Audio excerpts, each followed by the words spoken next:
Miles, welcome. I've been wanting to have you in because you are the regional IT/cyber guy that I've been wanting to tap your brain. So thanks for coming in. Yeah, I'm excited to be here. I want to talk about, first off, your company is Century CTO. Mm-hmm. Why don't you give a real brief rundown of who you guys are and what you do so our listeners know kind of what we'll be talking around today? Yeah. So Century CTO, I founded it in 2017, and I wanted to address a big issue I was seeing in the IT space at the time, is that a lot of companies, especially smaller businesses, were sometimes being given the wrong advice by the IT provider. But more than that, they were not being given advice at all sometimes. Okay. So they were kind of left to scramble and figure things out themselves. And no one wanted to have that hard conversation to talk about, hey, you should be doing this or think about doing that. Your cybersecurity needs to be improved by doing this, things like that. And so kind of fast forward to today, where we have a mission that to help every business, big and small, be able to utilize technology to its fullest with confidence. And I think that's the key, is having confidence in what you're using technology for. And a big part of that is educating the community. And so that's why we're talking about launching a podcast with you on the Cast 11 network, calling it Out of the Dark. So it's all about education and not being afraid to know, right? Yeah. Going from that ignorant state, which I'm in all the time, to an educated state, especially in an arena that is now changing even faster than ever in terms of managed IT, cybersecurity, that backdrop, I should say the looming backdrop of AI, which I'm sure we'll talk about today. Changing every day. It's like we talk about walking the dogs and the AI comes up. It's getting annoying. So thanks for coming in. And I'm really hoping we can really build a column on our news channel to help educate folks on all the stuff, because it's changing, as I mentioned, just so fast. Every single day. And some of the stuff I'm going to be highlighting throughout the podcast is things that people aren't really talking about. And it always surprises me that you think about the technology and all the technical stuff, and you have an IT guy to take care of that. But what's my role? If I'm the CEO, what am I supposed to be doing in my company to help protect it? Yeah. So let's give me some examples of what you think people aren't talking about, whether that is a sole proprietor, one-man shop, or if it's a company, say up here in Central Arizona with 20 employees. What are some of the things that people aren't talking about, and how is that a problem? Well, number one, cybersecurity cannot solely be the job of your IT department. And so sometimes you'll hear things like, oh, we've got your IT taken care of. You got your IT manager or whatever. They're like, we got it taken care of. You're good. The truth is that a large part of cybersecurity is actually about culture, company culture. Right. And that has to come down from above. So that's one of the big things that I see happening, is that piece of culture and what managers need to be doing to develop that culture. It's often missed. So when you say culture, are you also talking about within communication, education, communication, putting things down in writing, policies and procedures, right? You write those out, you communicate it to your team. Now everyone's on the same page about what their role is. So being the devil's advocate, Mm-hmm. I know that policies and procedures firsthand don't always get followed. Yep. We educate our folks on SOPs, standard operating procedures. Our folks are very busy. And then sometimes those habits change. It's almost as if something took them over and we have to retrain them. So how do we keep people on track in general when you talk about procedures and policies when it comes to managed IT and things like that? Yep. Policies and procedures are possibly one of the hardest things to nail in any business, I think. Right. Maybe you'd agree there. It's frustrating. Yeah. It's difficult, but I guess avoid the mindset of this is set it and forget it. Okay, so day one, you write the policy, you get it finished, it looks pretty, you print it out, and you stick it in a drawer and everybody forgets it exists. That's the typical scenario I see with with a lot of policies and procedures. Right. So instead, all right, you got this fresh new policy, SOP, those various documents. Okay, you educate the team on it. Okay, now we're talking. Now everyone knows it exists. They know what's expected. But now let's take it a step further. Every year, go back and review your policies. Re-educate your team on them and open it up for discussion. It's not about, oh, who's not following this so we can punish you. No, let's review. Let's make sure that you know what's expected. And if you don't, then let's give you some more training to do that. How do you guys assess a company's ongoing recurrent trainings? Because that's what I think I hear. Mm-hmm.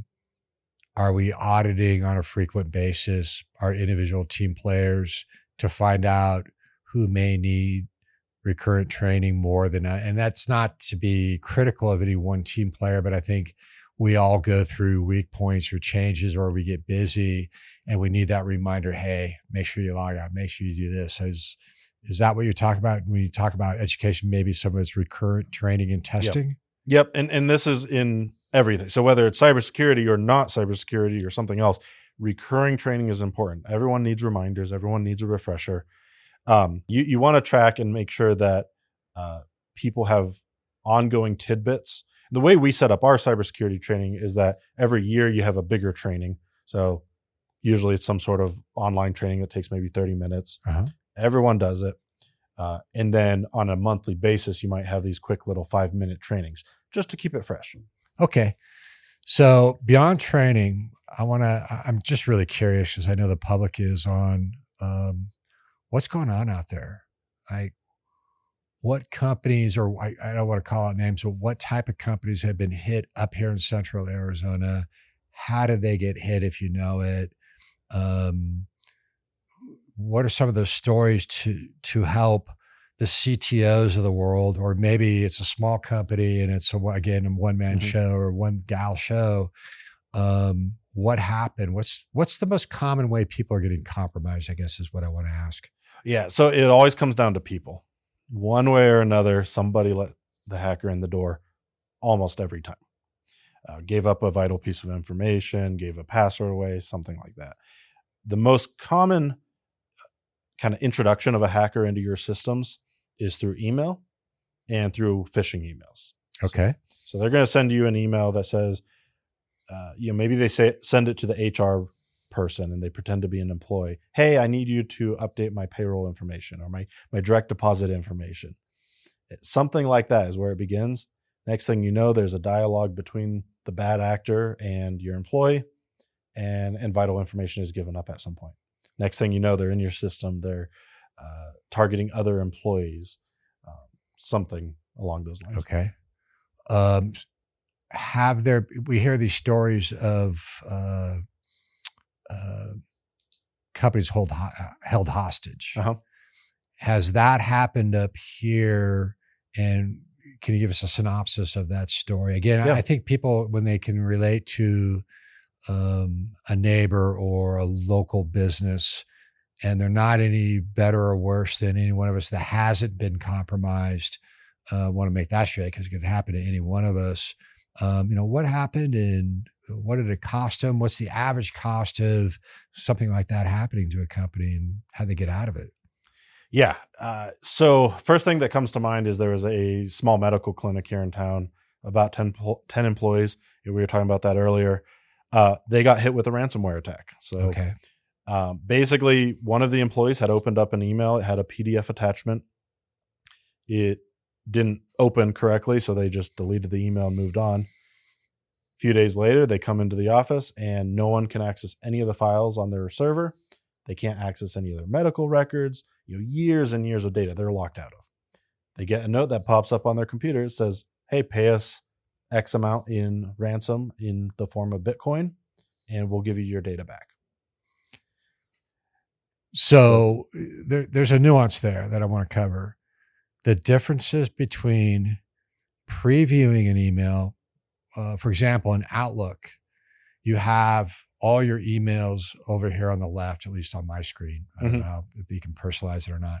On the left, I have all my emails. If I single click on that, I get like a preview of the email on the right. If I double click on it, the whole window opens and now the email is open. Is there a difference between preview and opening? Like, for example, if I just open an email, but I don't click on anything, have I now opened a door or a Pandora's box to issues? And I think some people may not. I learned this the other day. That's why I'm asking is opening an email, could that open me to an attack or something does it open up a door? Yeah. So that's a great question. And I tread lightly on this topic because I don't want people to freak out and be overly concerned. But let's dive into the can of worms. Right. So just clicking on an email has the potential to compromise your systems and cause a data breach. Okay. So even like that single click where you get the preview on the right side, just that act has potential of causing harm. So if you run into that, it's always a good idea to report that to your IT department or your manager and get it checked out just to be safe. Right. But the typical scenario that we see most commonly involves you either opening an attachment or clicking on a link. Those actions are typically where the actual infection happens. So everybody gets these emails, right? Mm-hmm. They are getting better and better at looking like Microsoft Update or one of your software programs, or it's an invoice. Right? You get a lot of invoices that are fake invoices. Yep. And I noticed that the attachment isn't necessarily a PDF or maybe a Word doc or a docx. It is an HTML file. Uh-huh. So would that be considered like a executable file that if opened up, it's more or less a web page? And that's a big, I know those are issues. Yeah. So that's something that can kind of clue you in to if it might be legitimate or malicious or whatever. But at the end of the day, the specific file type doesn't really matter because they have tricks they can use to make all sorts of different files act maliciously. Right. So, yeah. So that can help you identify it, but it's not kind of the end all be all clue or anything. And so that's the most important thing that I learned was I thought I had to really open that email. Mm-hmm. It's really, if you're previewing it, it could potentially be an issue. And if you're getting a lot of those, I guess you're recommending whoever's managing your IT to call them and say, hey, would you blacklist that sender? Is that the best thing to do in those scenarios besides notifying IT? Yeah, more commonly, you're seeing these emails get sent to you from all sorts of different emails. Every single time you receive a phishing email, it's probably coming from a different email address. So that's why it's so hard for us to be able to block those things. But so when you have that instance happen, you accidentally open one of those emails, you report it to IT. What they're going to do for you is investigate if any infection has happened. That's their main priority there. They can't really block the email just because of the nature of it.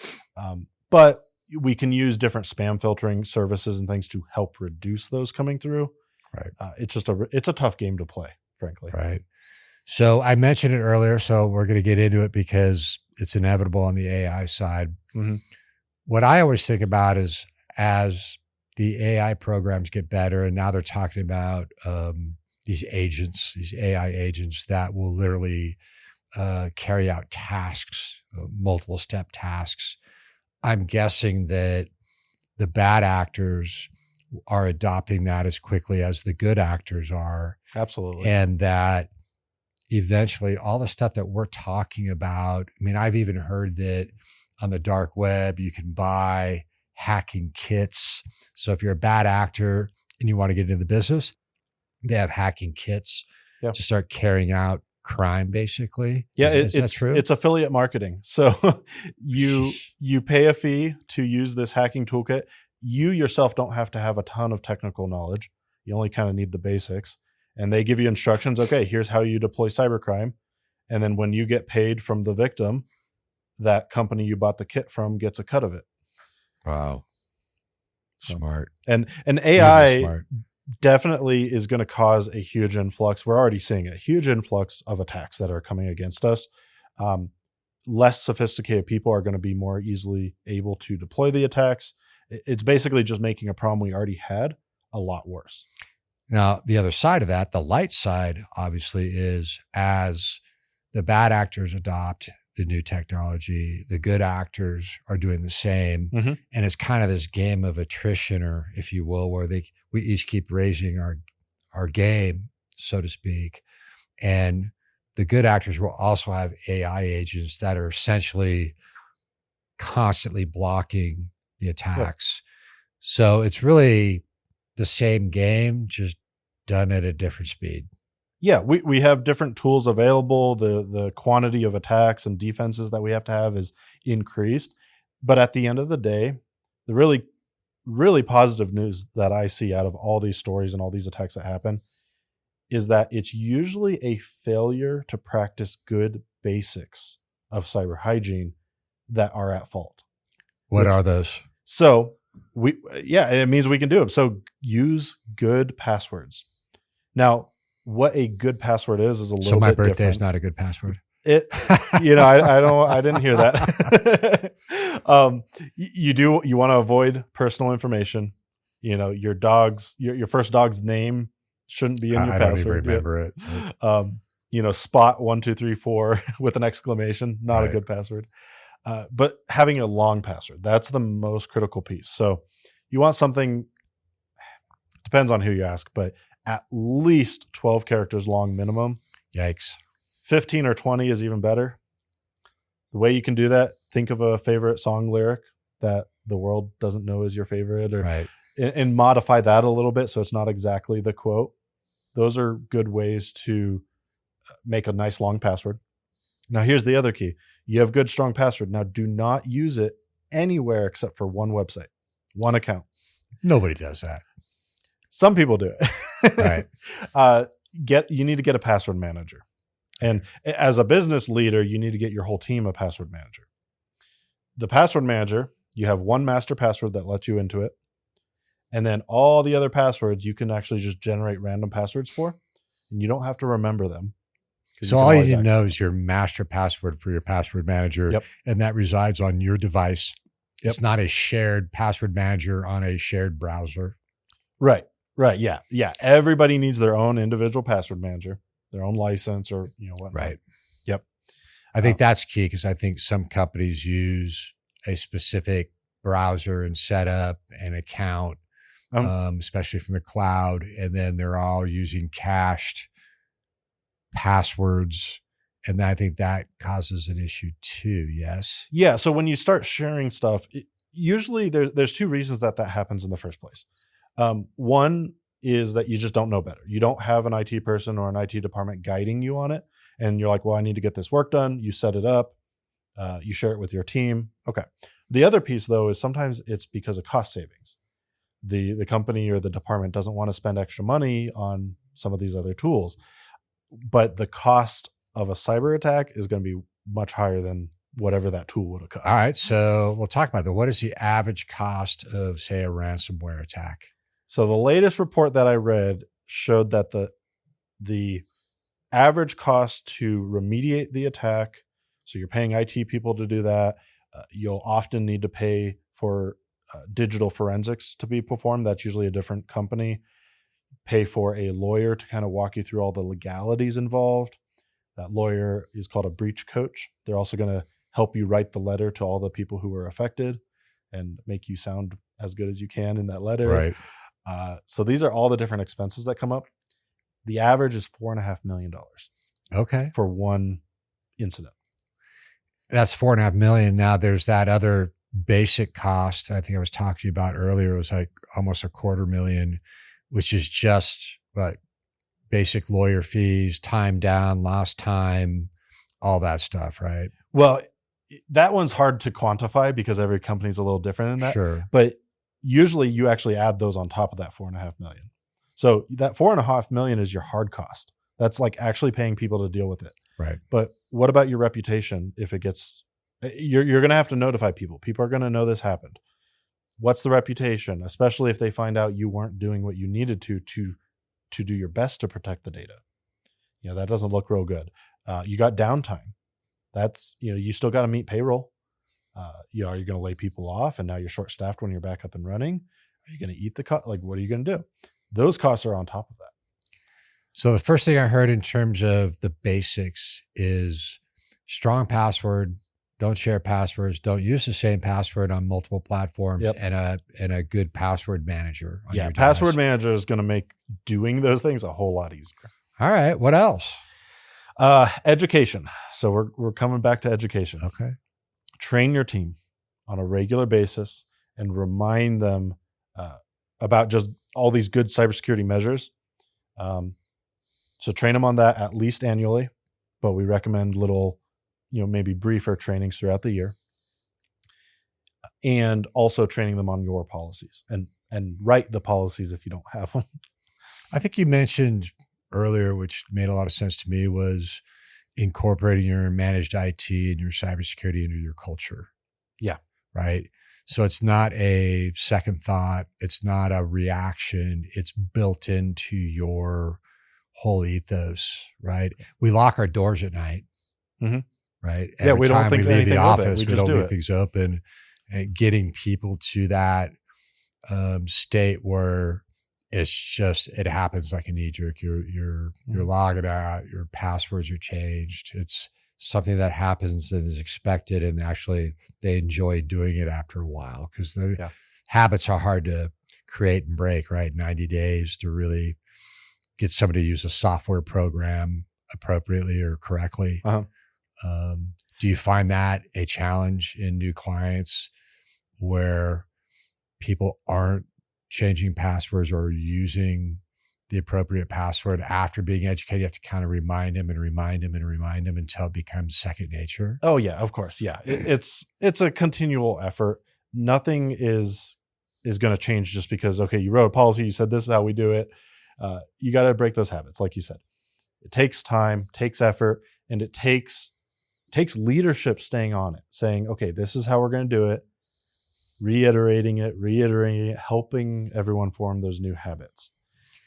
So shifting gears to the lighter side, what's the dumbest thing you've seen somebody do? That caused a compromise of an organization or just a small company or even somebody's local computer at home. Oh boy. I won't say dumb. We'll say, what's the biggest mistake? It just makes me bang my head on the table sometimes. I know you got one.